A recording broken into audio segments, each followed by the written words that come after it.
কুড়িগ্রাম জেলা শিক্ষা অফিসের সম্মেলন কক্ষে ২৪শে ডিসেম্বর ২০২৫ বুধবার দুপুরে জেলা শিক্ষা অফিস ও মরিয়ম চক্ষু হাসপাতালের আয়োজনে সাইদ সেভাসের সহযোগিতায় জেলা পর্যায়ে অ্যাডভোকেসি কর্মসূচি অনুষ্ঠিত হয়েছে। জেলা একীভূত চক্ষু সেবা কর্মসূচির আওতায় সাইদ সেভাসের সহযোগিতায় জেলা পর্যায়ে অনুষ্ঠিত অ্যাডভোকেসি কর্মসূচির সভায় প্রধান অতিথি হিসেবে উপস্থিত ছিলেন জেলা শিক্ষা অফিসার মোহাম্মদ শহীদুল ইসলাম। মরিয়ম চক্ষু হাসপাতালের সহকারী প্রোগ্রাম সমন্বয়কারী অরবিন্দু রায়ের সঞ্চালনায় উক্ত সভায় আরও উপস্থিত ছিলেন সাইদ সেভাসের জেলা সমন্বয়কারী মাসুদ রানা, সহকারী জেলা শিক্ষা officer Abdul Hai Siddiqui, data entry operator Ziaur Rahman, প্রধান সহকারী জালাল উদ্দিন আহমেদ, বুরুঙ্গামারী উপজেলা মাধ্যমিক শিক্ষা অফিসার জাহাঙ্গীর আলম, কুড়িগ্রাম সদর উপজেলা মাধ্যমিক শিক্ষা অফিসার আব্দুর রব, নাগেশ্বরী উপজেলা মাধ্যমিক শিক্ষা অফিসার কামরুল ইসলাম প্রমুখ। কুড়িগ্রাম থেকে রিপোর্ট করেছেন আমাদের নিজস্ব সংবাদদাতা রফিকুল ইসলাম। যদি আমি বললাম ছোটখাটো যেগুলো আর কি বড় হয়েছে রং করে নিতে আমাদের ওই সময় কোনো চোখের সমস্যাও ছিল না, এখন সমস্যা হচ্ছে যে কাছে তো দেখতে পাই না, দূরে সব পাওয়া যায় সবাই। তা আমাদের এখানে শিক্ষা পরিবারে আজকে কুড়িগ্রামে যা আছি তারা এবং আপনারা যারা মরিয়ম হসপিটাল থেকে এসেছেন, আমাদের এক সাংবাদিক ভাই এসেছেন, সবাইকে স্বাগত জানাচ্ছি আমাদের জেলা শিক্ষা অফিসের পক্ষ থেকে।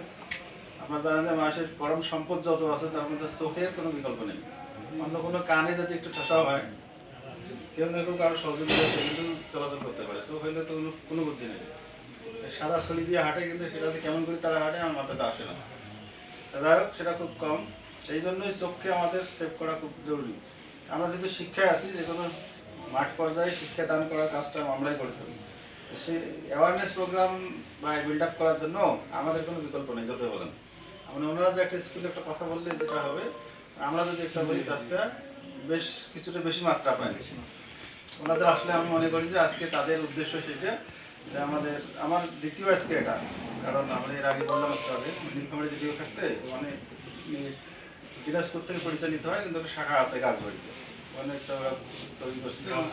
হ্যাঁ, সম্ভবত গাছগুলো ঠিকই বলছেন, গাছগুলো ওনারা আসছিলেন এবং এইভাবে আমাদেরকে ডাক দিয়ে আমাদের কথা শুনে আমাদের হেল্প নিয়েছেন। তারপরে আমি চলে আসলাম। এখন কেমন চলছে অবশ্য নেই, কারণ নেওয়ার সুযোগ নেই। তা সেই রকম আমাদের আজকে দেখে আমি এই জন্য তাদেরকে ধন্যবাদ জানাচ্ছি যে ওনারা আমাদেরকে ইনক্লুড করেছেন এটার মধ্যে।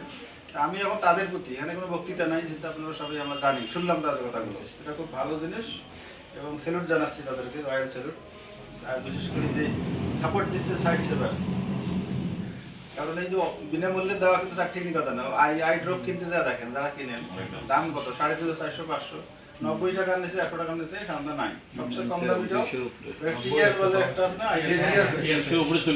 সেটা 90 টাকা দাম। 3.5 আমার এক মেয়ের সমস্যা ছোটটা, ওকে 10 টাকা দেখ এরকম দাম। 3 নদ নদী মাই কুড়িগ্রাম, তাই না?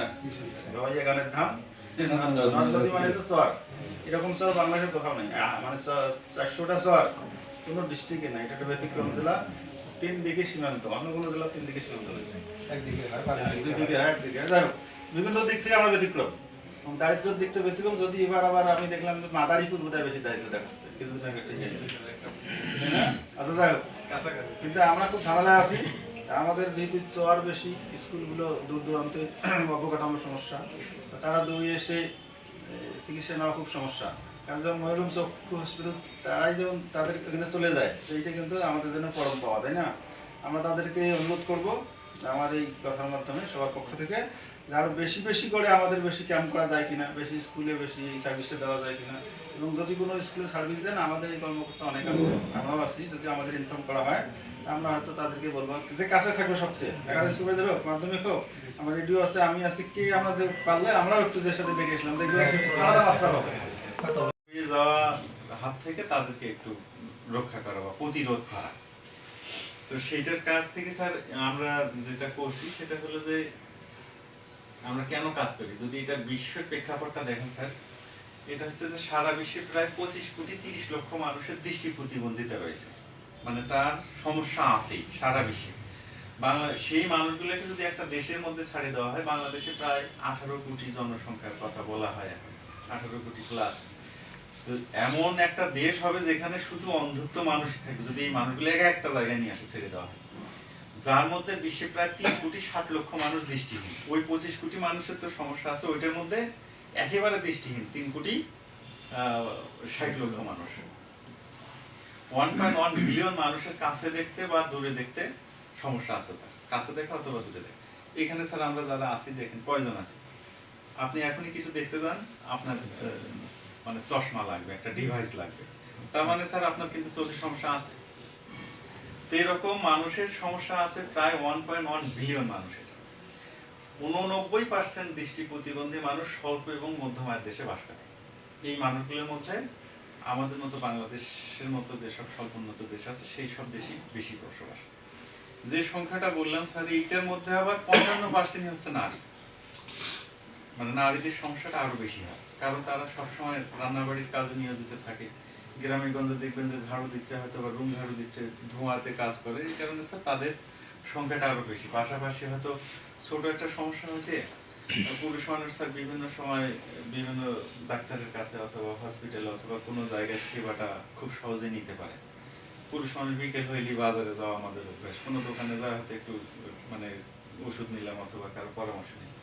নারীদেরকে 29,326 জন, এবং এর মধ্যে আমরা যেটা বললাম যে অন্ধত্ব বা দৃষ্টি প্রতিবন্ধিতা যেটা ধরে থাকে যে চশমার মাধ্যমে কারেকশন করা সম্ভব, সেটা 34,852 জন। এদের চশমা পরীক্ষা করে দেওয়া হয়েছে, যেটা আমরা যদি আমরা চশমাটা ব্যবহার করি তাদের প্রতিবন্ধিতার দিকে তারা যাবে না।